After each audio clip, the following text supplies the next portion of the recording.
الله عليك عن جميع المؤمنين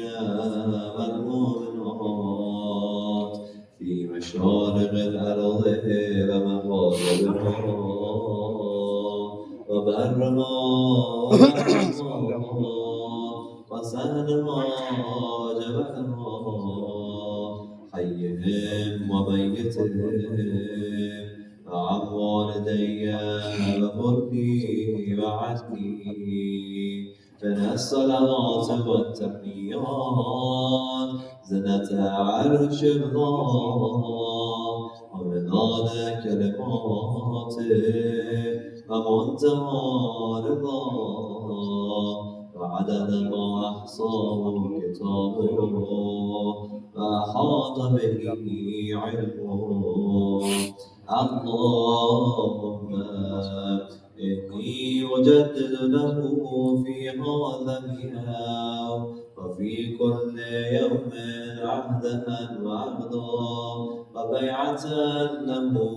في رغبتي اللهم كما شرفتني بهذا التشريف وفضلتني بهذه الفضيلة وخصصتني بهذه النعمة فصل على مولاي وسيدي صاحب الزمان واجعلني من أنصاره وأشيائه الذابين عنه واجعلني من المستشهدين بين يديك طائعا غير مكره بالصف الذين عدت أهله في كتابك فقلت صفا كأنهم بنيان مرصوص على طاعتك وطاعة رسولك وآله عليهم السلام اللهم هذه بيعة له في عنقه إلى يوم القيامة خدایا